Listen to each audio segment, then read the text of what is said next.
போல கட்டாயிடுச்சா? சரி.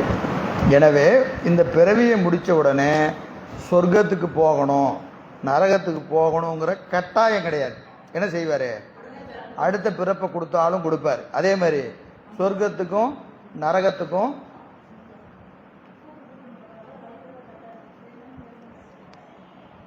சொர்க்கத்துக்கும் நரகத்தையும் அனுபவிச்சுட்டு உடனே பிறவிக்கு வரணுங்கிற அவசியமும் கிடையாது. என்ன செய்வார்?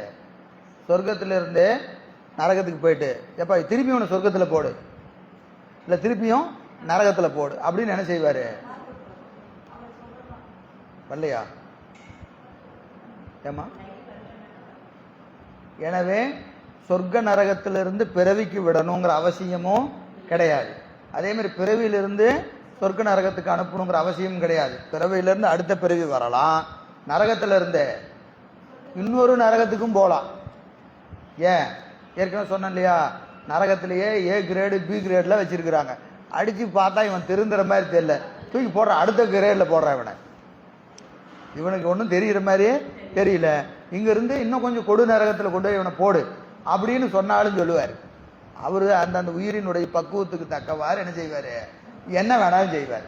என்ன வேணாலும் செய்வார். அதான் இங்கே சொல்கிறார். எனவே அது என்ன ஆகும்? மற்றுமோர் யாதனா சரீரத்தை எடுத்தலும் உண்டு ஆகலாம்.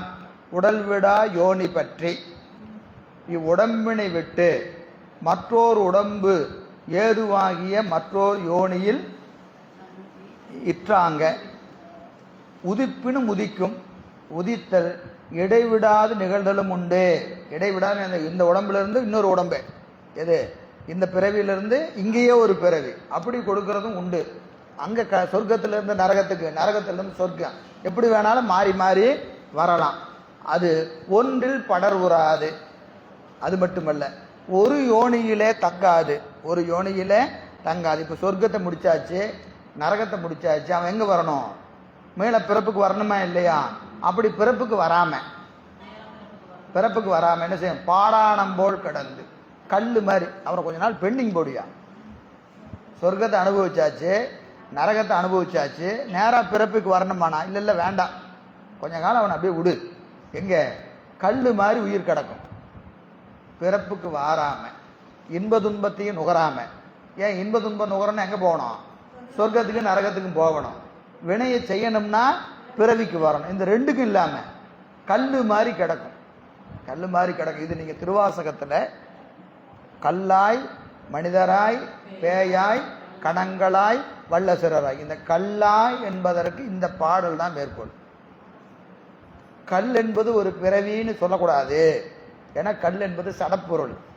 கல் என்பது சடப்பொருள். அப்போ கல்லாய் உயிர் பிறக்குமான்னு கேட்டால் அதுக்கு அது பொருள் அல்ல. இந்த பாட்டு தான் பொருள். பிறவிக்கு வாராம கல்லு போல உடம்பெடுக்காம சூக்கும தேகத்தில் வினையையும் நுகராம, இன்பத்தையும் நுகராம, துன்பத்தையும் நுகராம, வினையையும் செய்யாம ஐடியலாக கிடக்கும். ஐடியலா என்னது? எந்த விதமான செயலும் இன்றி கிடக்கும். அதற்கு தான் பாடானம். கல்வோல் கிடத்தலும் உண்டு. இறைவன் அப்படி உயிரை வச்சிருப்பான். ஏன் இவ்வளவு காலம் வச்சிருக்கிறான்னு கேட்கறதுக்கு அதிகாரம் நமக்கு இல்லை. பாடானம் போல் கிடந்து கடனதாம் காலம் சென்றால் முறைமையாய அக்காலம் செல்லுங்கால். இது எவ்வளவு காலம் வச்சிருக்கணும்னு ஒரு முறைமை. முறைமை என்பது யாரு? அவன் முடிவு செய்யறது, பெருமான் முடிவு செய்வது. எனவே அந்த முறைமையாகி அக்காலம் செல்லுங்கால் கடு நரகு அதனில் வீழ்ந்து கொடிய நரகத்தின்கண் வீழ்த்து. பிறகு என்ன செய்வான்? நரகத்தில் கொண்டு. இப்போ பிறவியை விட்டாச்சு, பிறவியை விட்ட உடனே பாடானம் போல போடுறது. நரகத்துக்கும் போகாது, சொர்க்கத்துக்கும் போகாது, இடையில கிடக்கும். திருப்பி கொஞ்ச காலம் கழிச்சு சொர்க்கத்தில் போ, நரகத்துக்கு போ அப்படின்னு அனுப்புவான். முடிச்சுட்டு திருப்பி பிறப்புக்கு வருவான். அப்போது பிறவிக்கு வருவதும் நரகத்துக்கு போவதும் சொர்க்கத்துக்கு போவதும் எதுவுமே இல்லாமல் கிடக்கிறதும் இதெல்லாம் இறைவன் செய்கிற முடிவு. சரிங்களா? எந்த உயிரை என்ன செய்யணுங்கிறத யார் முடிவு பண்ணுறா? பெருமான் தான் முடிவு செய்வான். இது இடையில ஒரு நிலை. சொர்க்க நரகத்துக்கு போகாமல் இடையில கிடக்கும். சொர்க்க நரகத்தை அனுபவிச்சுட்டு திருப்பியும் பிறப்புக்கு வராமையும் கிடக்கும். உடம்பை விட்டுட்டு கல் மாதிரி கொஞ்சம் காலம் வச்சிருந்து பிறகு சொர்க்க நரகத்துக்கு அனுபவிச்சு பிறகு மண்ணுக்கு கொண்டு வருவான், அப்படியும் செய்வான். இல்லை பிறவியை முடிச்சுட்டு சொர்க்கத்துக்கு நரகத்துக்கு போயிட்டு திருப்பி என்ன செய்வான், கல் மாதிரி போட்டு பிறப்பு கொண்டு வருவான். இதை எது முன்னாடி வரணும், எது பின்னாடி வரணும், எந்த உயிர் எத்தனை காலம் வச்சிருக்கணுங்கிறதெல்லாம் நம்ம கையில் இல்லை. எனவே கடனதாம் காலம் சென்றால் முறைமையாகி அக்காலம் செல்லுங்கால் கடுநரகள் வீழ்ந்து கொடிய நிறையத்தின் கண் வீழ்ந்து அங்கு இடருறும் அவ்விடத்தில் துன்புற்று பிறத்தலாகி இடை விட்டு நிகழ்த்தலும் உண்டு. சொர்க்கத்துக்கு போய் நரகத்துக்கு போய் மீண்டும் பிறப்புக்கு வருவதும் உண்டு என்று சொல்கிறார். பொழிப்புரை பாருங்க. அவ்வவ் வினைகளது வன்மை மென்மைகட்கு ஏற்ப போதனா சரீரம் போயவாறே யாதனா சரீரத்தை எடாது மற்றுமோர் போதனா சரீரத்தை எடுத்தலும் உண்டு. யாதனா சரீரம் போயவாறே போதனா சரீரம் எடாது மற்றுமோர் யாதனா சரீரத்தை எடுத்தலும் உண்டு. இவையெல்லாம் இடைவிடாது நிகழ்தலும் உண்டு. இடைவிட்டு நிகழ்தலும் உண்டு. இந்த இடைவிடாது நடந்தாலும் நடக்கும், இடையில கேப்பு நடக்கும். அது அப்போதான் அந்த நேரத்தில் எப்படி இருக்கும், கல் மாதிரி உயிர் கிடக்கும். உதிப்பினும் என்பது உண்மை தளியது எதிரது தளியது எந்த உதிப்பினும் அப்படின்னு இருக்கா இல்லையா, உதிப்பினும் உண்மை என்னது, உதிப்பினுங்கிற உண்மை. உண்மை என்பது எங்க இருக்கு, உதிப்பினும்னு இருக்கா இல்லையா பாட்டில், உதிப்பினுங்கிற உண்மை. அந்த உண்மை எப்படி, எதிரியது தளியது, எதிரது இறந்தது தளியது எதிரது தளியது அப்படின்னு என்னது, கலந்த காலத்தில் இருக்கிற ஒரு பொருளை சுட்டுகிற போது இறந்தது தளியது, எதிர்காலத்தை சுட்டுகிற போது எதிரது தளியது. உதிப்பினும் பிறந்தாலும் அப்படின்னா அது எதிர்காலம் தானே. பிறந்தது இறந்த காலம், பிறந்தாலும் எதிர்காலம், அதனால எதிரது தளியது. பாவப்பயன் கூறவே இடம் பற்றி புண்ணிய பயனும் அவ்வாறு ஆதல் பெறப்படும். பாவம் எப்படியோ அதே மாதிரி தான் புண்ணிய சொர்க்கத்துக்கு போகும், பிறவிக்கு வரும், வராமல் இடையில கடந்தாலும் கிடக்கும். சரியா? அற்றேல் இறந்த உயிர் தானே மேல பிறக்கும் எண்ணில் உடம்பும் முதலியவையும் இறந்தவை தானே மீள தோன்றுமெனல் வேண்டும். அகுதியின்மையின் அதுவும் இல்லை என கிரீடா பிரம்மவாதி முதலியோர் கூறும் கூற்றை ஆசங்கித்து ஓமை முகத்தால் பரிகரித்து எழுந்தது வரும் செய்யுள் என்பது. இப்போ கிரீடா பிரம்மவாதி யாரு, ஏகான்மவாதியில் ஒரு கூறு, ஏகான்மவாதியில் ஒருத்தர் இருக்கிறான். கிரீடா பிரம்மவாதி, கிரீடை விளையாட்டு. அப்போ பிரம்மம் பரமான்மா சீவான்மாவா வர்றது எதனால வந்துச்சு அப்படின்னு ஒரு கேள்வி கேட்குறாங்க. பரமான்மா சீவான்மாவா வந்துச்சு, ஏன் வந்துச்சு அப்படின்னு கேட்டா மாயையினாலே வந்தது. மாயையினாலே வந்தது சொல்றவன் யாரு, மாயாவாதி. அதுக்கு விளையாட்டுங்க. எதுக்கு விளையாட்டு, பிரம்மத்துக்கு விளையாட்டு. விளையாட்டுன்னா என்னது, காரணம் சொல்ல வேண்டாம், அது ஏன் வந்துருச்சு. பிரம்மம் விளையாட்டாக எதா வந்துச்சு, சீவான்மாவா வந்துருச்சு. திருப்பி இந்த சீவான்மா ஞானம் பெற்று என்ன ஆயிடும், பரமான்மா ஆயிடும். ஞானம் பெறுதல்னா என்ன, நான் பரமான்மான்னு தெரிஞ்சுக்கிறது தான். நான் சீவான்மா கிடையாது, நான் பரமான்மான்னு தெரிஞ்சுக்கிட்டா இதுக்கு ஞானம் வந்துருச்சுன்னு அர்த்தம்.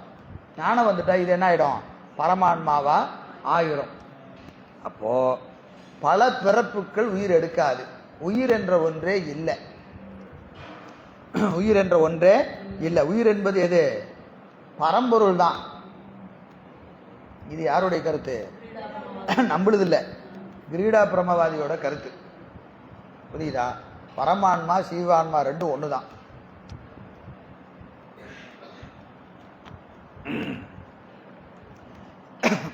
அப்போ அவன் எதை ஏத்துக்கிறது இல்லை, உயிர் உண்டுன்னு ஏத்துக்கிறது இல்லை. அப்புறம் சொர்க்கத்துக்கு போகும் நரகத்துக்கு போகும் அதெல்லாம் ஒன்றும் கிடையாதுங்க. நேரா பரமான்மாவாக ஆயிரும் அப்படிங்கிறது அவனோட கருத்து. அதனால நம்ம சொல்ற கருத்தை அவன் என்ன செய்யறான், மறுக்கிறான். நாம் என்ன சொல்றோம்?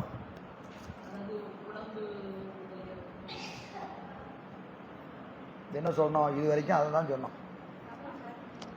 இல்லை ஒன்று வேண்டாம், நாம சொன்னதை மறுக்கிறான். என்ன மறுக்கிறான்? உயிர் உண்டு, அதுக்கு போதரா சரீரம் உண்டு, யாதரா சரீரம் உண்டு, சொர்க்கத்துக்கு போகும், நரகத்துக்கு போகும், இடையில கிடக்கும், திருப்பி அடுத்த பிறகு எடுக்கும். இதெல்லாம் ஒன்றும் இல்லைங்க.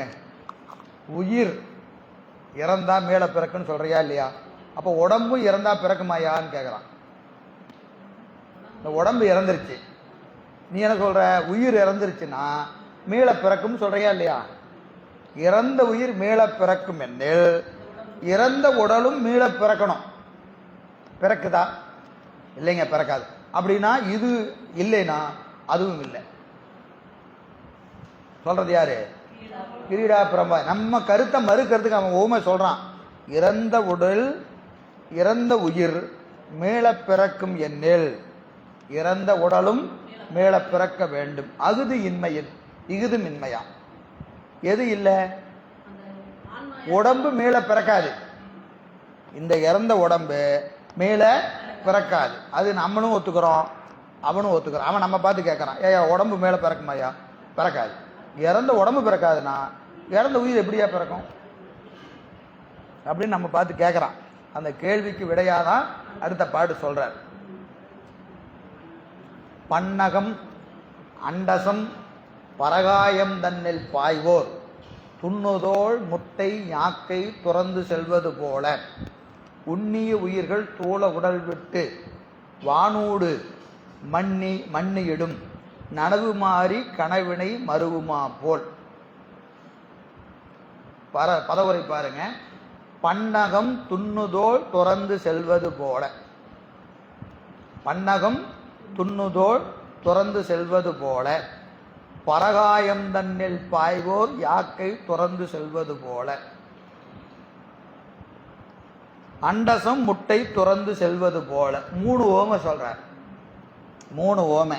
பன்னகம் துண்ணுதோள் துறந்து செல்வது போல, அண்டசம் முட்டை துறந்து செல்வது போல, பரகாயம் தன்னில் பாய்வோர் யாக்கை துறந்து செல்வது போல.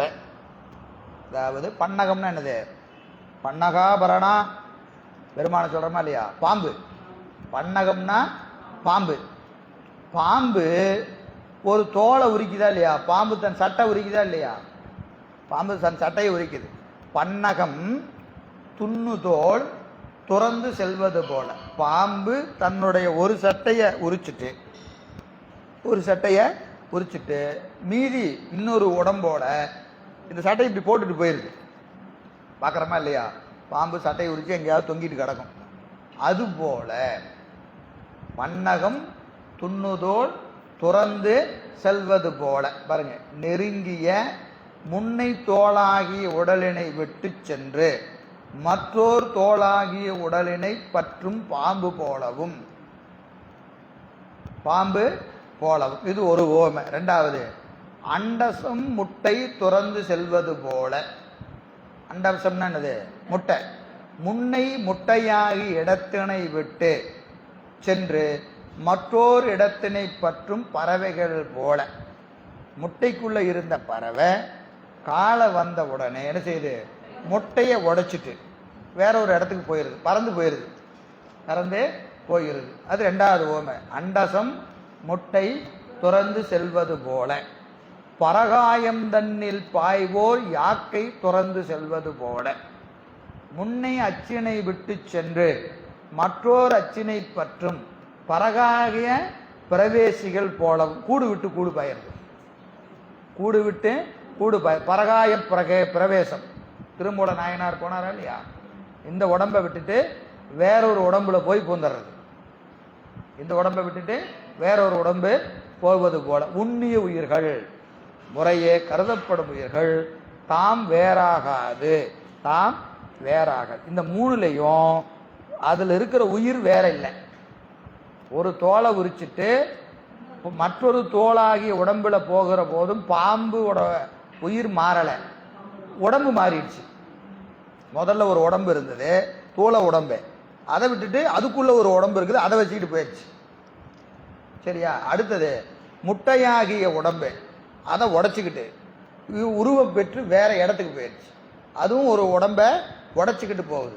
அடுத்தது இந்த உடம்பு அப்படியே கீழே போட்டுட்டு உயிர் மட்டும் என்ன செய்யுது, இன்னொரு உடம்புக்குள்ள போயிருது, இன்னொரு உடம்புக்குள்ள போகிறது. எனவே இந்த மூன்றினை போல கருதப்படும் உயிர்கள் தாம் வேறாகாது, தாம் வேறாகாது, தோள உடல் விட்டு, தோளமாகி இந்த உடம்பை விட்டு, தோள உடலாகிய முன்னை உடம்பினை விட்டு, முன்னை உடம்பினை விட்டு சென்று வானூடு சென்று, வானேறி சென்று, வானேறி சென்று மண்ணியிடும் மற்றோர் உடம்பில் நிலை பெறும். அவன் கேட்ட கேள்விக்கு இங்கேயே உதாரணம் சொல்லிட்டார். என்னது? ஏன் மூணை பார்க்குறியா இல்லையா? பாம்பு தோலை உரிக்குது, முட்டையை உடைச்சி பறவை பறக்குது, ஒரு பலகாய பிரவேசிகள் ஒரு உடம்பை விட்டுட்டு இன்னொரு உடம்புக்கு போகிறாங்க.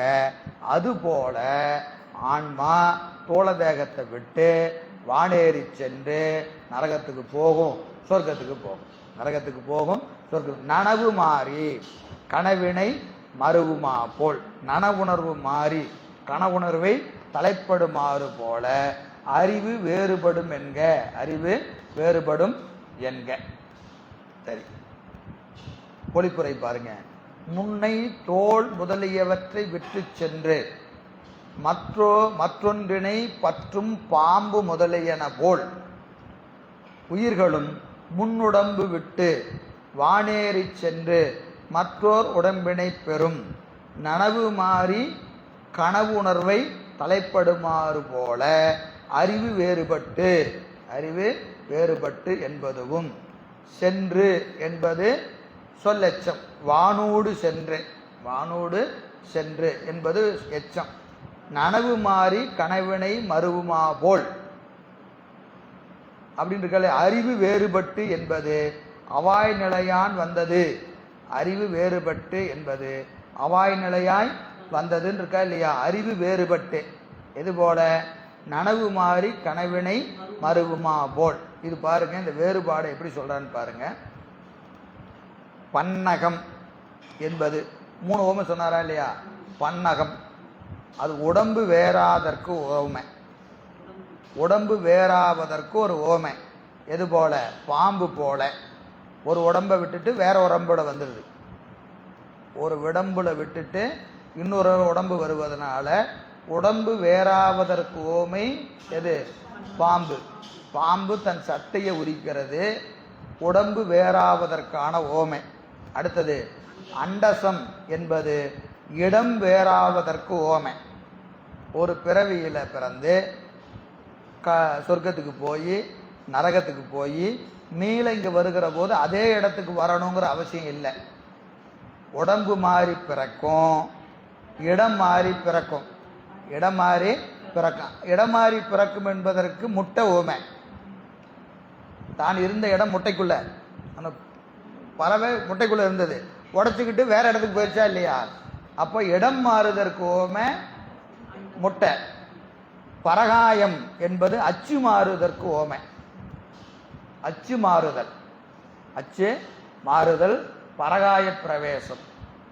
அறிவு மாறுதல் என்பது நனவு மாறி கனவினை மறுவுமா போல்னு சொல்றாரா இல்லையா? இப்ப 4 ஓமை ஆயிடுச்சு. அப்போ ஒரு பிறவியிலிருந்து இன்னொரு பிறவிக்கு வருகிற போது உயிர் என்ன ஆகும்? உடம்பு வேறாகும், இடம் வேறாகும், அச்சு மாறும், அறிவும் மாறும். ஒரு பிறவிக்கும் அடுத்த பிறவிக்கும் இந்த 4 மாற்றங்கள் நிகழும். ஆனால் 4க்கு 4 ஓமை சொல்றார், 4 ஓமை சொல்லுகிறார். பன்னகம் முதலிய 4ம் தான் வேறாதல் என்று தன்னுடலும் இடமும் அச்சும் அறிவும் வேறாதற்கு முறையே ஓமையாயின சொல்லியிருக்காரா இல்லையா? பன்னகம் முதலிய 4ம் இருக்கா இல்லையா? பன்னகம் முதலிய 4ம் தான் வேறாதல் என்று தன் உடலும் இடமும் அச்சும் அறிவும் வேறாதற்கு. அப்ப ஆன்மா மாறாது, ஆன்மா அதே ஆன்மாதான். ஆனா அடுத்த பிறப்புக்கு வருகிற போது இடம் மாறும். என்னாகும்? உடல் மாறும், இடம் மாறும், அச்சு மாறும், அறிவு மாறும். இந்த 4 வேறுபாட்டோட தான் அடுத்த பிறவி வரும். அடுத்த பிறவியில இதே மாதிரி வரும்னு சொல்ல முடியாது, சொல்ல முடியாது. அதுக்கு 4 ஓமை சொல்லிட்டார். இவை 3 செய்யுளான், இவை 3 செய்யுளான். இவ்வுயிர் பிறந்து இறந்து வருவது போவது மாறு வகுத்து கூறப்பட்டது. இருவினை இன்ப துன்பத்து பிறந்து இறந்து வருவது போவது ஆகும் சொன்னார் இல்லையா? முதல் கூறுல சொன்ன செய்தியை இங்க திருப்பியும் விரிக்கிறார். 3வது கூறு இல்லை. சரி, இவ்வாறு இருவினை என்பது முதல் பன்னகம் அண்டசம் என்பது ஈராக கிடந்த 34 செயல்களும் இருவினை. எத்தனாவது பாட்டு? இருவினை 95. இருவினை இன்ப துன்பத்து பிறந்து இறந்து போவது வருவது ஆகும் சொன்னமா இல்லையா? 95வது பாட்டு. அதுல இருந்து 128வது பாட்டு வரைக்கும் 128 பாட்டு 34 செயல்களும் இருவினை இன்ப துன்பம் என்பது மேலை செயல்களில் கூறிய பொருள்களை அவ்வம் மதம் பற்றி ஆசங்கித்து பரிகரித்து வலியுறுத்தி வகுத்து கூறின என்க. 30 எத்தனை செயல்? 34 செயல்கள்ல இருவினைனா என்ன, இன்பம்னா என்ன, துன்பம்னா என்ன, பிறத்தல்னா என்ன, அச்சு மாறுதல்னா என்ன, இதையெல்லாம் 34 பாட்டில் விளக்குறார். 34 பாட்டில் விளக்குகிறார். இனி வினையினுடைய சொரூப இலக்கணம், தடத்தை இலக்கணம், வினையின் இலக்கணம் கூறுகிறார். இதுவரைக்கும் வினை எவ்வாறு வரும்னு சொல்லிட்டு வினை இலக்கணம் இப்போ சொல்றார். 129 130 129 130 ஆகிய ரெண்டும் வினை இலக்கணம், வினைக்குரிய இலக்கணம். பாருங்க 129.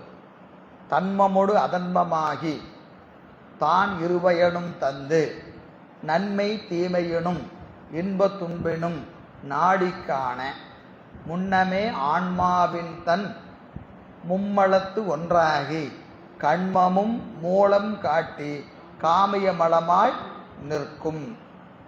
பதவுரை பாருங்க.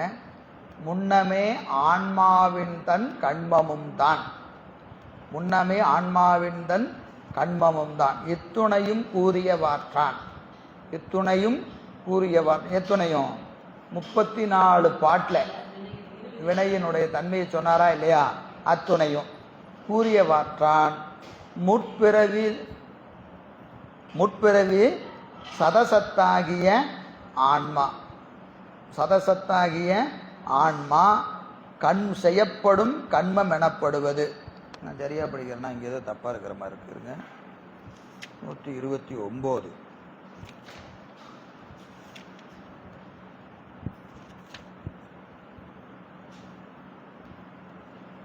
இத்துணையும் கூறியவாற்றான் முற்பிறவியில் சதசத்தாகிய ஆன்மாவினால் செய்யப்படும் கண்மம் எனப்படுவது, கண்மம் எனப்படுவது. சதசத்து ஆன்மா என்னதுங்க? சதசத்து சாதலின் வண்ணமாதல். எனவே சாதலின் வண்ணமாகிய ஆன்மா ஒவ்வொரு பிறவியிலும் ஈட்டிய கண்மம் எனப்படுவது என்ன என்றால், கண்மம் எனப்படுவது என்ன என்னால் தன்மமொடு அதன்மமாகி அறம் பாவம் என்று இருவகைத்தாய், அறம் பாவம் என்று இருவகைத்தாய். இருபயனும் தந்து இருவகைக்கு உரிய பயன் தருதலால். இருவகை பயன் என்னது? பாவத்தின் பயன் துன்பம், புண்ணியத்தின் பயன் இன்பம். இது பொது, ஏற்கனவே நாம் பலமுறை சொல்லி இருக்கிறோம். சில நேரத்தில் பாவத்தின் பயன் இன்பமாகவும் புண்ணியத்தின் பயன் துன்பமாகவும் வரும், சில நேரத்தில் வரும். சரியா? பொது கருத்து என்னது? பாவத்தின் பயன் துன்பம், புண்ணியத்தின் பயன் இன்பம். சரி. மூலம் காட்டி காமியமலமாய் செய்யப்படு பொருளாகிய தனக்கு முதற்காரணம் உண்டு என்பது காட்டிய காண்மிய மலம் எனப்பட்டு செய்யப்படு பொருள், செய்யப்படு பொருள் காண்மியம் என்பது என்னதுங்க? செய்யப்படு பொருள். செய்யப்படு பொருள் என்னதுங்க? செய்யப்பட்டது. வினை என்பது செய்யப்பட்டது. செய்பவன் யாரு? செய்பவன் யார்? ஆன்மா. ஆன்மா தான் வினையை செய்கிறது. அப்போ வினை செய்யணும்னு சொன்னா அதற்கு ஒரு முதற்காரணம் இருக்கணும். வினைக்கு ஒரு முதற்காரணம் எது இருக்கணும்னு கேட்டீங்கன்னா அதுதான் மூலகன்மம். மூலகன்மம். மூலகன்மம் என்பது முதற்காரணம். எதற்கு? வினைக்கு. செய்யப்படுபொருள் செய்கிற வினைக்கு காமிய மலம். காமிய மலம் என்பது நாம செஞ்சா காமிய மலம். அப்போ ஒரு காமிய மலம் செய்யணும்னு சொன்னா அதற்கு ஒரு மூல காரணம் இருக்கணும். இருந்தால் தான் செய்ய முடியும். மண் இருந்தால் தான் குடம் செய்ய முடியும். மண்ணே இல்லாமல் குடம் செய்ய முடியுமா? செய்ய முடியாது. அதுபோல வினை என்ற ஒன்று இருக்கணும். வினை என்பது இருந்தால் தான் நம்மளால என்ன செய்ய முடியும்? வினை செய்ய முடியும். குழப்பற மாதிரி இருக்கா? இது ஏற்கனவே சொன்னோம். எங்க சொன்னோம்? வினை செய்வதற்கு 7 காரணம் வேணும். 7 காரணம் வேணும்னு சொன்னோமா இல்லையா? உலகு, உடல், கரணம், காலம், உருபயன், நியதி, செய்தி. செய்தி என்பதுதான் மூலகன்மம். செய்தி. அப்போ 7 பொருள் வேணும். ஒரு வினை நடக்கணும்னா 7 பொருள் வேணும்னு ஏற்கனவே நம்ம படிச்சுட்டோம். எத்தனாவது பாட்டு? 112 தானே? 112 தானே? 7 காரணம் இருந்தாதான் ஒரு செயல் நடக்கும். உலகு வேணும், உடல் வேணும், காலம் வேணும், உருபலன் வேணும், எல்லாமே வேணும். அதுல செய்தி என்பது என்னது? மூலகன்மம். மூலகன்மம். தோசை ஊற்றணும்னா மாவு வேணும். மாவே இல்லாமல் தோசை ஊற்ற முடியுமா? அப்போ வினை செய்வதற்கு என்ன வேணும்? ஒரு வினை வேணும். வினை செய்வதற்கு ஒரு வினை வேணும். அந்த வினைக்கு என்ன பேரு? மூலகன்மம்னு பேரு. மூலகன்மம் எப்போ நமக்கு வந்துச்சு? எப்போ வந்துச்சு?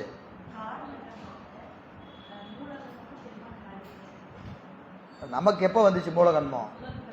முதல் பிறப்புக்கு முன்பாக சூக்கும தேகத்தில் இருக்கிற போது மூலகன்மம் செய்யப்படுது. மனம்ங்கிற கருவி கூட்டுகிற போது அந்த மூலகன்மத்தை வச்சு ஆன்மா வினை செய்யும். அதோட மூலகன்மம் வேலை முடிஞ்சுது. அப்போ என்ன செய்றீங்க? ஒரு நின்று இருக்கிற வண்டியை தள்ளுறது, இக்னிஷன். ஒரு வண்டி நிற்கிது, அதை தள்ளணுமா இல்லையா? தள்ளி விட்டுட்டு அப்புறம் என்ன செய்ய வேண்டியது? நாம ஓட்டிக்க வேண்டியதுதான். நிற்கிற வண்டி எது? ஆன்மா. இது என்ன வினையே செய்யாம கிடக்குது. இப்போ இது ஒரு வினை செய்யணும். அதுக்கு என்ன வேணும்? ஒரு வினை வேணும். அந்த வினை நல்வினையும் இல்லை, தீவினையும் இல்லை. அந்த வினை என்ன செய்யும்? இந்த தான் செய்கிற வினைக்கு முதலாகும். ஆன்மா முதல்ல செய்கிற வினைக்கு ஒரு வினை வேணும். அந்த வினை தான் மூலகன்மம். அதை வச்சுக்கிட்டு தான் ஆன்மா என்ன செய்யும்? வினை செய்யும். வினை செய்யும். அப்ப எல்லாம் ஒரே மாதிரி செய்யுமா? ஏன் செய்யாது? அறிவு வேறுபட்டு இருப்பதுனால வினையும் வேறுபட்டு நிற்கும். முதல்ல செய்கிற போதே ஆன்மா ஒரே மாதிரி வினை செய்யாது. காரணம், ஒவ்வொரு ஆன்மாவின் அறிவும் எப்படி இருக்கு? வேற வேற வகையில் இருக்கு. பெருமான் என்ன செய்யறாரு? ஒரு ஆன்மாவுக்கு ஒரு வினையை கொடுக்குறாரு. இப்போ உதாரணத்துக்கு நம்ம ஏற்கனவே சொல்லி இருக்கிறோம். அப்பா 2 பசங்களுக்கு 100 ரூபாய் கொடுக்குறாரு. இந்தா 100 ரூபா வச்சுக்கோ, இந்தா 100 ரூபா வச்சுக்கோ. இப்போ இந்த 100 ரூபாய் வாங்கிட்டு ஒருத்தன் ஒரு இடத்துக்கு போறான். இந்த 100 ரூபாய் வாங்கிட்டு இவன் ஒரு இடத்துக்கு போறான். ஆனா அப்பா கொடுத்தது 2 பேத்துக்கும் ஒரே மாதிரி தானே கொடுத்தாரு. இவனுக்கும் 100 கொடுத்தாரு, அவனுக்கும் 100 கொடுத்தாரு. அவன் அறிவுக்கு எது பிடிக்குதோ அங்க போனான், இவன் அறிவுக்கு எங்க பிடிக்குதோ இங்க போனான். அது மாதிரி ஆன்மாவுக்கு வினையே இல்லாமல் இருக்கிற போது மூலகன்மம்னு ஆன்மாவுக்கு வினையை கொடுக்கிறார்.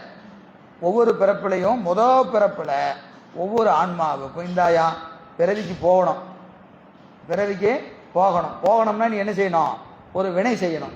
வினை செய்வதற்கு நான் ஒரு கண்மத்தை கொடுக்குறேன் அப்படின்னு மூலகன்மத்திலிருந்து எடுத்து இந்த புடின்னு கொடுக்குறார். வாங்கின உடனே வினை செய்யறான், ஒரு வினை செய்யறான். எதை வச்சு செய்யறான்? மனம்ங்கிற கருவியை வச்சு வினை செய்யறான். மனம்ங்கிற கருவி வச்சு ஒரு வினை செய்யறான். இப்ப மனம் தொழில்படாம இருக்கு, இதை தொழில்படுத்தணும். அதுக்கு ஒரு வினை வேணும். அதை இப்ப தொழில்படுத்துவதற்கு மட்டும்தான் அந்த மூலகன்மம். தொழில் செஞ்ச உடனே இவனுக்கு ஒரு வினை வந்துடும். ஒரு வினை, அந்த வினையை வச்சுட்டு வினை செய்ய வேண்டியது அடுத்த வினை, அடுத்த வினை, அடுத்த வினை, அடுத்த வினை. அதுக்கு மேல இவனோட வேலை. அப்ப இயக்குவதற்காக ஊட்டப்பட்டது தான் மூலகன்மம். எனவே அதான் சொல்றாரு, என்னங்க, மும்மலத்து ஒன்றாகி ஆணவம், கண்மம், மாயை என்று 3 மலங்கள். அதுல கண்மம் என்று சொல்லக்கூடிய மலம் தான் என்னது? மூலமலம். எதற்கு? மூல கண்மம். மூல கண்மம் அந்த மும்மலத்து ஒன்றாகி என்ன செய்ய? நன்மை தீமை எனும் இன்ப துன்பினும் மும்மலத்துள் ஒன்றாய் உடன் வைத்து எண்ணப்பட்டு நன்மை தீமையாகிய காரண ஏதுவானும் இன்ப துன்பமாகிய காரிய ஏதுவானும் நாடி காண நிற்கும் அனுமித்து அறியுமாறு நிற்கும். காரண ஒண்ணு, காரிய ஒண்ணு, இந்த ரெண்டையும் வச்சுட்டு நீங்க என்ன செய்யலாம்? கண்மம் உண்டு என்று அனுமானித்து அறியலாம். கண்மத்தை காட்ட முடியுமா? காட்ட முடியாது. அப்ப அதை எப்படி அறியலாம்? அனுபவித்து அறியலாம். செஞ்சிருப்ப நாடு தான் தெரியுது. ஏதோ நான் செஞ்சிருக்கேன், இல்லைன்னா எனக்கு ஏங்க இது வருது. இன்பம் வந்தாலும் அதுக்கு ஒரு காரணம் நோக்கி பார்த்தா தெரியல, துன்பம் வந்தாலும் நமக்கு தெரியல. அப்ப என்ன செய்யணும்? அனுமானித்து அறியலாம். காரணம் எது? புண்ணியமும் பாவமும். காரியம் எது? இன்பமும் துன்பமும். ஒன்று காரணத்தை வச்சு அறியலாம், காரியத்தை வச்சு அறியலாம். இன்ன காரணத்தினாலே என்ன காரியம் நடக்கிறது. ஏற்கனவே செஞ்ச புண்ணியத்தினால இப்போ இன்பம் வந்தது, ஏற்கனவே செஞ்ச பாவத்தினால இப்போ துன்பம் வந்தது என்று நீங்க என்ன செய்யலாம்? அனுமானித்து வினை உண்டு என்று அறியலாம். வினை உண்டு என்று அறியலாம். நாடி காண நிற்கும் என்பது அனுமானித்து அறியலாம்.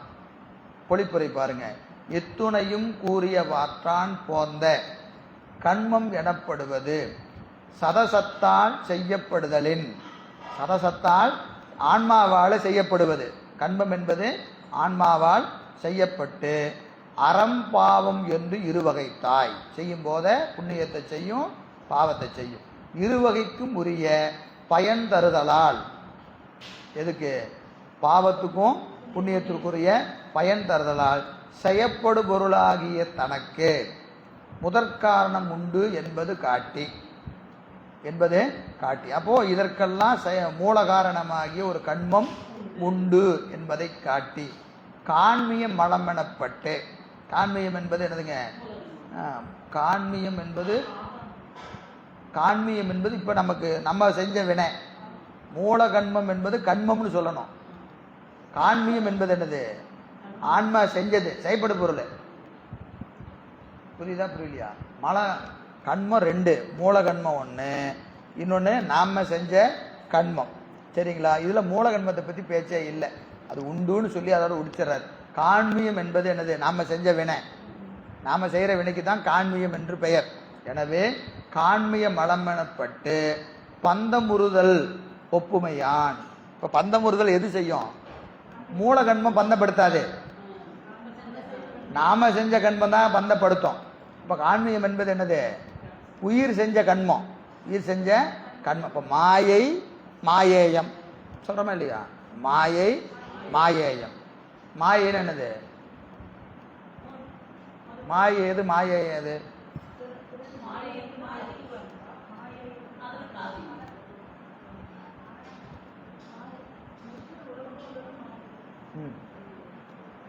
ஆணவம் கண்மம் மாயை. அதுல வரக்கூடிய மாயை என்பது என்னது? அது என்னது? காரணம். சரியா? அதுல சுத்தமாயை அசுத்தமாயை, அதுல தத்துவங்கள், அதுல தாத்விகம், இதெல்லாம் மாயேயம். மாயை காரியப்பட்டால் மாயேயம் என்று சொல்லப்படும். மாயை காரியப்படுகிற போது அதற்கு மாயேயம் என்று பெயர். கண்மம் காரியப்படுகிற போது என்ன பெயரு? காண்மிகம் என்று பெயர். எல்லாம் சொல்லிக்கிட்டு இருப்போம், எல்லாத்தையும் பேசிக்கிட்டு தான் இருக்கிறோம். ஆனா அதுக்கு சரியா ஒரு சின்ன ஒரு கரெக்ஷன் தான், சின்ன ஒரு கரெக்ஷன் தான். மாயைன்னு சொன்னா காரணம், மாயேயம்னு சொன்னா காரியம், கண்மம்னு சொன்னா காரியம், காண்மியம்னு சொன்னா காரியம். அது காரணம், இது காரியம், அவ்வளவுதான். சரியா? எனவே காரிய ஏதுகளால் காண்மியம் மலமெனப்பட்டு பந்தமுறுதல் ஒப்புமையால் மும்மலத்து ஒன்றென உடன் வைத்து எண்ணப்பட்டு காரண ஏதுவானும் காரிய ஏதுவானும் அனுமானித்து அறியுமாறு நிற்கும். அப்போ என்னதுங்க, காண்மிய மலம் எனப்பட்டு பந்தம்புரும். அது மும்மலத்தில் ஒன்றாக சொல்லப்படும். மும்மலத்தில் சொல்லுகிற போது கண்மம், காரியப்படுகிற போது காண்மியம் என்று சொல்லப்படும். சரி, மூலகண்மம் காரியமாய் பரிணமித்தலின்றி பயன் வாராமையின் ஏனையவை போல வேறு வைத்து எண்ணப்படாதது ஆயிற்று. புரிஞ்சுதா? என்ன புரிஞ்சுது? மூலகண்மம் என்பது அப்படியே நிற்குது, அது எதுவும் இங்க வராது. காரியப்பட்டாதான் பயன். அதனால மூலகண்மம்னு ஒன்று தனியா வச்சு நம்ம என்றதில்லை. புரியுதுங்களா? மாயை மாயேயம் சொல்லுவோம், ஆனா கண்மம் கண்மேயம்னு சொல்றதில்லை. கண்மம்னு மட்டும்தான் சொல்லுவோம். நீங்க புரிஞ்சுக்கிறது தான் கண்மம் காண்மியம்னு நம்ம சொல்றோம். ஆனா நம்ம மலங்களை எண்ணும் போது என்ன செய்யறது இல்லை, மாயை மாயேயை எண்ணுவோம். ஆணவம் கண்மம் மாயை மாயேயம். ஆனா கண்மம் காண்மியம்னு என்றதில்லை. ஏன் என்றதில்லைன்னா கண்மம் தனித்த நிலையில ஒரு பயனும் இல்லை. காரியப்பட்டாதான் பயன், காரியப்பட்டாதான் பயன். எனவே அதை தனித்து எண்ணுகிற வழக்கம் இல்லை. அதான் இங்க சொல்றாரு. நன்மை தீமையினும் என்று வரக்கூடிய உண்மை, உண்மை சிறப்புன்னு இருக்கா இல்லையா? உண்மை சிறப்பு அது என்னது? நன்மை தீமையினும் அப்படின்னு பாட்டில் வருதா இல்லையா? அது சிறப்பு, சிறப்பு உண்மை. காண்மியம் காமியம் என மறியிற்று. காண்மியம் என்பது காமிய அப்படின்னு செய்யுள்ள வருது. செய்யுள் இருக்கா இல்லையா? காமிய மலமாய், காமிய மலமாய் இருக்கா இல்லையா? அது காண்மிய மலமாயின்னு வரணும். செய்யுள் நோக்கி மறிவு நின்றது. புரியுதா? புரியுதாம்மா? என்ன புரியுது? காமிய மலமாயின்னு பாட்டில் இருக்கா இல்லையா? அதை பொருள் செய்யும் போது காண்மிய மலமாய் அப்படின்னு பொருள் செஞ்சுக்கணும். செய்யுள்ள மருவி வந்திருக்கு, செய்யுள் அப்படி வந்திருக்கு. ஆனால் பொருள் எது? காண்மிய மலம்னு பொருள் செஞ்சுக்கணும். சரி, 130. இருவினை அனாதி ஆதி ஏற்றலால் நுகர்வாள் அந்தம் வரும் மலம் சார்ந்து மாயா உருவுகள் மருவி ஆர்த்து தருசெயல் முறைமையாலே தான் பல பேதம் காட்டி அறுபதாய் நின்று அறந்தன் ஆணையின் அமர்ந்து செல்லும். பதவுரை பாருங்க. இருவினை நுகர்வாள் இயற்றலால் வரும் அவ்வினைத்தான் நாசோர்பத்தி பண்ணப்பட்டு சந்தானமாய் வருதலான். சந்தானம்னா என்னது? தொடர்ச்சி. சந்தானம் என்பது தொடர்ச்சி. நாசோர்பத்தி ஒன்றின் நாசத்திலே உற்பத்தி. ஒன்று அழியும் போது இன்னொன்று உற்பத்தி ஆயிரும், அது அழியும் போது இன்னொன்று உற்பத்தி ஆயிரும். அப்போ அந்த வினை மேலே சொன்ன காண்மிகம் என்று சொல்லப்பட்ட வினை என்ன ஆகும்? நாசோற்பத்தி. ஒரு வினையை கழிக்கலான்னு பார்த்தா 4 வினை தோன்றும். அந்த 4 கழிக்கலான்னு போனால் 40 வினை தோன்றும். அப்போ ஒன்றின் அழிவிலே பல தோன்றும், ஒன்று தோன்றாது. ஒன்றின் அழிவிலே பல தோன்றும். அதுதான் நாசோற்பத்தி பண்ணி வரும். அது மட்டுமல்ல, சந்தானமாக வரும், தொடர்ச்சியாக வரும், இடைவிட்டும் வராது. ஒரு வினையை இப்போ நாம் கழிக்கிறோம், ஒரு வினையை கழிக்கிறோம், கழித்ததுக்கப்புறம் புதிய வினை கொஞ்சம் கேப்பு விட்டு நாளைக்கோ நாளானைக்கோ வருமானம் அப்படியெல்லாம் வராது. இந்த வினை கழியும் போதே புதிய வினை வந்துடும். இப்போ இந்த ரெண்டுக்கு நடுவில் என்ன கிடையாது? இடைவெளி கிடையாது. அதான் சந்தானமாய்ங்கிறார்.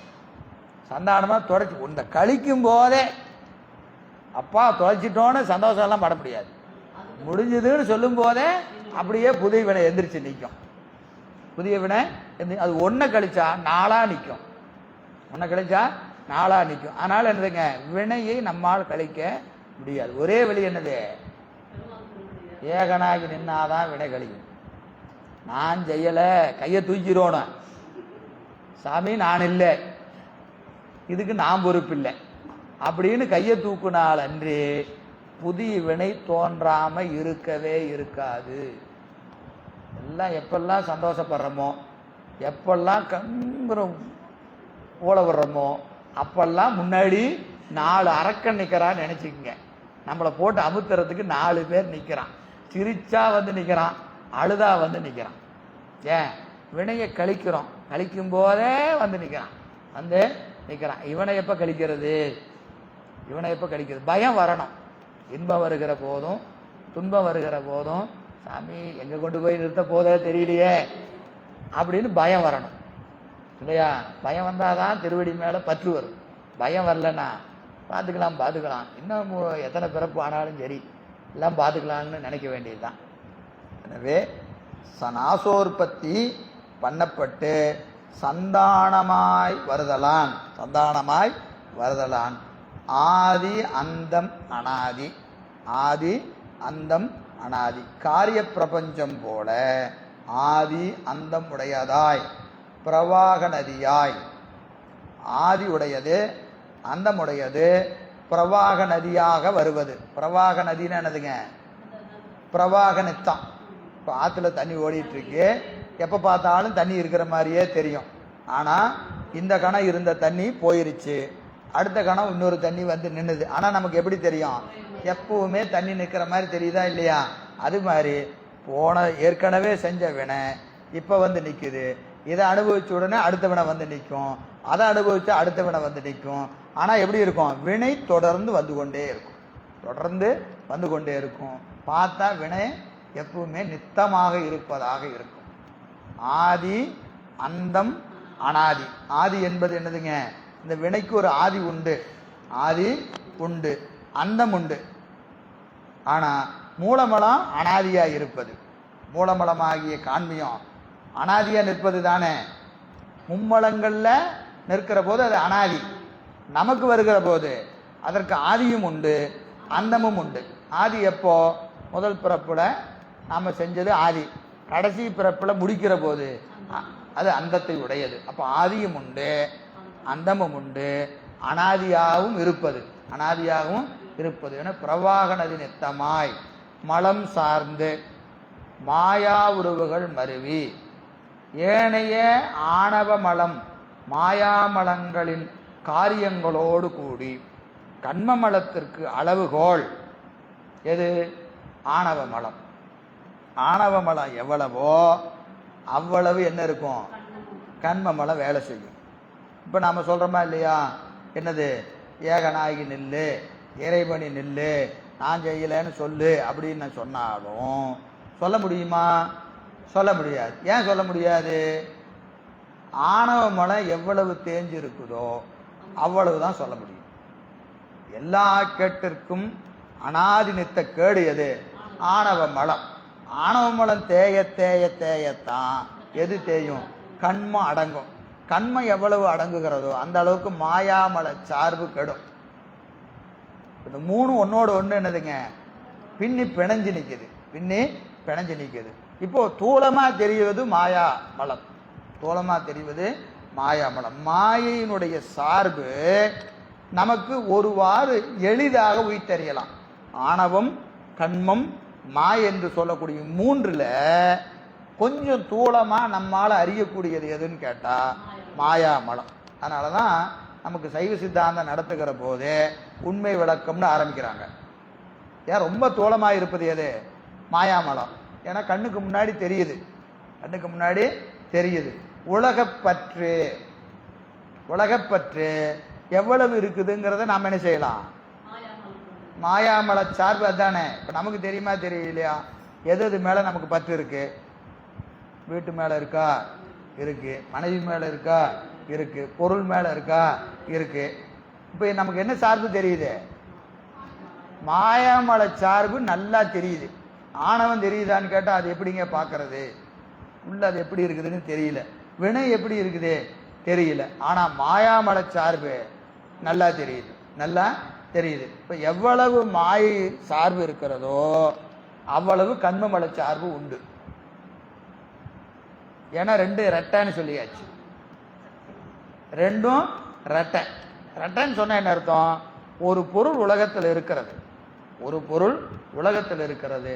அந்த பொருள் ஒருவரை பந்தப்படுத்துது, இன்னொருத்தரை பந்தப்படுத்துறது இல்லை. உண்டா இல்லையா? ஒரே பொருள் தான் அவரை என்ன செய்யுது? பந்தப்படுத்துது. இவருக்கு அந்த பந்தம் இல்லை. ஏன்னா அவருக்கு அந்த வினை இருப்பதுனால அந்த பொருள் மேலே பந்தம் வருது. இவருக்கு அந்த வினை இல்லாததுனால அந்த பொருள் மேலே பந்தம் வரலை. ஒரு வீடு வாங்கணும்னு நினைக்கிறோம். ஒருத்தர் வாங்கலாம், வாங்கியே தீரணும் பார், எனக்கு இந்த வீடெல்லாம் வேண்டாம் ஏன் பார் ஒருத்தர். இப்போ பொருள் ஒன்று தானே, இவர் வாங்கியே தீரணும்னு சொல்கிறார். கடனை உடனே வாங்கி அந்த வீட்டை வாங்கி கடனை கட்ட முடியாமல் கஷ்டப்படுறாரா இல்லையா? இன்னொருத்தர் பக்கத்து வீட்டுக்காரர் எனக்கு அதெல்லாம் வேண்டாங்கன்றார். ஏன் வேண்டாம்? அவருக்கு அந்த சார்பு இல்லை. என்ன சார்பு இல்லை? கண்மம் இல்லாததுனால மாயை அவரை மயக்கலை. மாயை அவரை மயக்கலை. இப்போ ஒரு பெண் இருக்கிறாள். அந்த பெண்ணுக்கு ஏற்கனவே நான் சொல்லியிருக்கேன், ஒரு 18 வயது பெண் இருக்கிறாள். அவளுக்கு ஒரு 10 வயது பையன் பார்க்கிற போது என்ன தோணும்? அக்கா மாதிரி அப்படின்னு தோணும். அதே பெண் அதே இடத்துல நிற்கிறா. இன்னொரு இடத்துல இன்னொரு 20 வயது பையன் பார்க்கிற போது தன்னுடைய காதலி என்கின்ற உணர்வு அவனுக்கு தோணும். அதே ஒரு 40 வயதுல இருக்கிற ஒரு ஆடவன் பார்க்கிற போது மகள்ங்கிற ஒரு உணர்வு தோன்றும். அதே 60 வயதுக்கு மேலே ஒருத்தர் பார்த்தா பேர்த்தின்னு ஒரு உணர்வு வரும். பொருள் ஒன்று தான், ஒரே பொருள் தான் அங்கே நிற்கிது. ஆனால் இங்கே அதே இடத்துல 4 பேர் அந்த பெண்ணை பார்க்கிற போது ஒவ்வொருவருக்கும் ஒவ்வொரு உணர்வு தோன்றுகிறதா இல்லையா? அப்போ அவருக்கு என்ன போகமோ, அப்போ அந்த சார்பு பற்றி அந்த உணர்வு மாறுதா இல்லையா? மாறுது. அப்போ என்னென்ன சார்பு நமக்கு உண்டோ, வீட்டில் ஒரு பொருள் வச்சுருந்தாலும் அந்த பொருள் யாருக்குன்னு இருக்குதோ அவருக்கு தான் அது பிடிக்கும், மற்றவர்கள் அதை விரும்ப மாட்டாங்க இல்லையா? அப்போ மாயாமல சார்பும் வினைச்சார்பை ஒட்டித்தான் வரும். வினைச்சார்பை ஒட்டி தான் வரும். இந்த ரெண்டு நல்லா இருக்கா? அதெல்லாம் நல்லாவே இருக்குதுங்க. எது? மாயமல சார்பு இருக்கிறது, கண்மமல சார்பு இருக்கிறது என்று சொன்னால் ஆணவ மலம் அவ்வளவு வலிமையாக இருக்குதுன்னு அர்த்தம். இல்லைங்க எனக்கு அவ்வளவா நாட்டம் இல்லை அப்படின்னு சொன்னால் ஆணவம் தேஞ்சு இருக்குதுன்னு அர்த்தம். இது எதை வச்சு? ஒவ்வொரு பொருளாக பார்க்கணும். உலகத்தில் நாம் அனுபவிக்கக்கூடிய ஒவ்வொரு பொருளாக எடுத்து இதில் மாயாமல சார்பு இருக்கா? இல்லை. அப்போ ஆணவம் இங்கே வேலை செய்யலை. இதன் மீது சார்பு இருக்கிறதா? இதன் மீது இல்லை. இப்போ எவ்வளவு பொருளை விட்டு நீங்கி நிற்கிறீங்களோ, யாதனின் நீங்கினான் அதனின் நோதல் இல்னர். இப்போ எதையெல்லாம் விட்டு நீங்கள் அறிவால நீங்க நிற்கிறீங்களோ அந்த அளவுக்கு ஆணவ மலம் கெட்டு இருக்கிறது என்பது பொருள். மாயாமலம் மட்டும் கிடையாது. ஆணவ மலம் கெட்டாதான் கண்மமலம் கெடும், ஆணவ மலம் கெட்டாதான் மாயாமலம் கெடும். அப்போ ரொம்ப முக்கியமாக கெட வேண்டியது எது? ஆணவம் தான் கெடணும். அதுக்கு தான் பூசை என்பது மாயாமலத்தை கெடுக்கிறதுக்கு இல்லை, ஆணவ மலத்தை கெடுக்கிறதுக்கு தான் பூசை. ஆணவ மலம் கெட்டுட்டா கண்மமும் மாயையும் என்ன செய்யாது? பந்தம் செய்யாது. நீங்கள் விட்டு நீங்கி ஓடணுங்கிற அவசியம்லாம் கிடையாது, பந்தத்தை செய்யாது. அதுதான் கருத்து. எனவே மலம் சார்ந்து மாயா உருவுகள் மருவி ஏனைய ஆணவ மல மாயாமலங்களின் காரியங்களோடு கூடி. இப்போ கண்மமலம் என்பது தனித்து வேலை செய்யாது. எதோடு கூடும்? ஆணவத்தோடு கூடும், மாயையோடு கூடும். ஏன்னா ஆணவத்தோடு கூடுகிற போது அது வலிமையா இருந்தா இது வலிமையா நிற்கும். ஆணவ மலம் வலிமையா இருந்தா கண்மமலம் வலிமையா நிற்கும். கண்மமலம் வலிமையா இருந்தா மாயை மீது இருக்கிற பற்று எப்படி இருக்கும்? உறுதியா இருக்கும். இதுக்கு முன்னாடி இதை கண்மமலத்தை இயக்குவது எது? ஆணவ மலம். கண்மமலத்தினால இயக்கப்படுவது மாயாமலம். நமக்கு தெரிஞ்சது மாயாமலம். மாயாமலத்துக்கு பின்னாடி கண்மமலம் நிற்கும், கண்மமலத்துக்கு பின்னாடி ஆணவ மலம் நிற்கும். இப்போ இதை நோக்க அது சூக்குமோ, மாயாமலத்தை நோக்க கண்மமலம் சூக்குமோ, கண்மமலத்தை நோக்க ஆணவ மலம் சூக்குமோ. நமக்கு தூளமா தெரிவது மாயாமலம் தான். இதை வச்சுக்கிட்டு இவ்வளவு வினை இருக்கிறதுன்னு அறியலாம். வினை ஏயா இவ்வளவு இருக்குதுன்னா ஆணவம் இவ்வளவு இருக்கு. சரியா? அப்ப ஆணவத்தை குறைச்சாதான் இந்த வரிசையே நீங்கும்.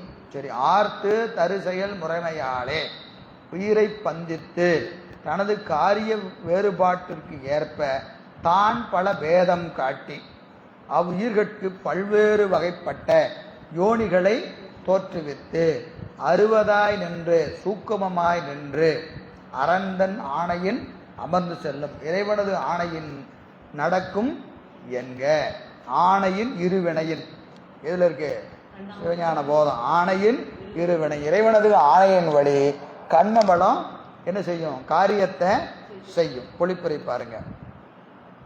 அவ்வினைதான் நாசோற்பத்தி பண்ணப்பட்டு சந்தானமாய் வருதலால் காரிய பிரபஞ்சம் போல ஆதி அந்தம் உடையதாயும் பிரவாக அனாதியாய் ஏனையிரு மலங்களின் காரியங்களோடு கூடி உயிரை பந்தித்து தனது காரிய வேறுபாட்டிற்கு ஏற்ப அவ்வுயிர்கட்கு பல்வேறு வகைப்பட்ட யோனிகளை தோற்றுவித்து சூக்குமமாய் நின்று இறைவனது ஆணையில் அடங்கும் என்பதுவும் அரந்தன் ஆணையில் அமர்ந்து செல்லும் என்றது முடிந்தது முடித்தல்.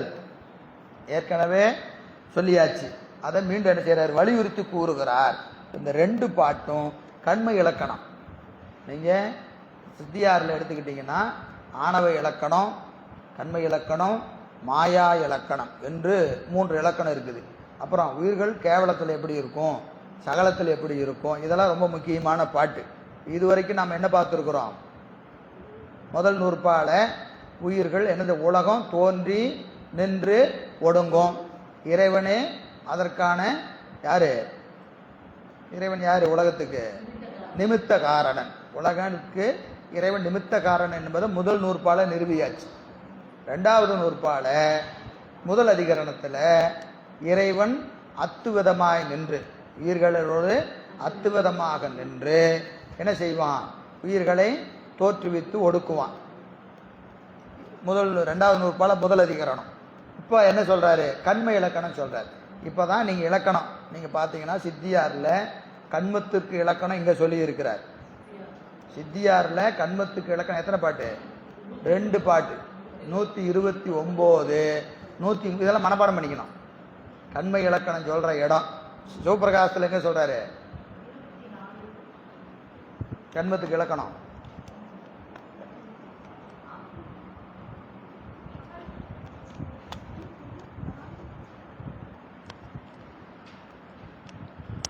இருபத்தி 7,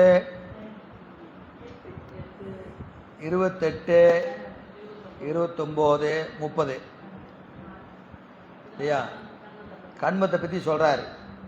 28 என்ன சொல்லுது, என்ன சொல்லுது,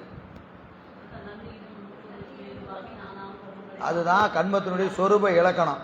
நன்னிகிடும் உருவதனுக்கு ஏதுவாகி நானா போகத்தால் நாசோற்பத்தி பண்ணி வரும் ஆதலால் அனாதியாகி பலவாகி அணுக்கள்தோறும் படர்வதாகி எண்ணி வரும் மனவாச காயத்தால் ஏற்றும் இயல்பனதாய் மதிகதமாய் இருபயனாய் பாவ புண்ணியங்களாய் புலர்காலை மாயை மேவி பொருந்துமென்றே. அதான் இந்த 2 பாட்டு. இதில் 2 பாட்டை எடுத்து அவர் ஒரு பாட்டாக கொடுத்துட்டார். கண்ம மலத்துக்கு இலக்கணம் 28, 29 சஞ்சிதமும் பிராதத்தமும்.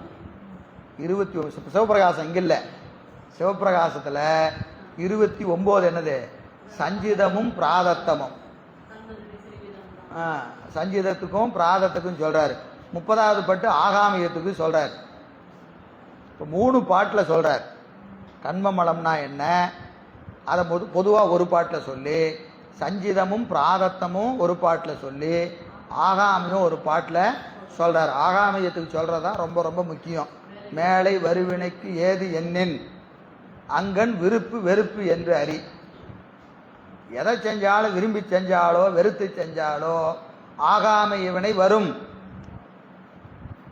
மேலை வருவினைக்கு, மேலை வருவினை எது, ஆகாமி வினை தோன்று, புதிய வினை தோன்றுதா இல்லையா, அதற்கு ஏது, ஏதுன்னு காரணம். ஆகாமி வினைக்கு காரணம் என்ன என்றால் அங்கன் விருப்பு வெறுப்பு என்று அறி. ஏற்கனவே செஞ்ச பிராதத்த வினையை அனுபவிக்கிற போது விருப்போடோ வெறுப்போடோ அனுபவித்தால் ஆகாமிய வினை வந்து சேரும். அங்கன் விருப்பு வெறுப்பு என்று அறி. அவ்விளைவும் எல்லாம் மூலத்தை வினை பயில்வாம் என்னில். எங்க நான் இப்ப இன்பப்படணும், இன்பப்படணும், துன்பப்படணும் அப்படிங்கிறது வினைதானே. ஒரு வினை வருது, வினையை நான் அனுபவிக்கிறேன், அனுபவிக்கும் போது இன்பப்படணும்னா அதுக்கு என்ன வேணும், ஒரு வினை வேணும்ல. அப்போ அந்த வினை எனக்கு எப்படி இருக்கிறது, இன்பப்படணும்னு இருக்கு, நான் இன்பப்படுறேன்.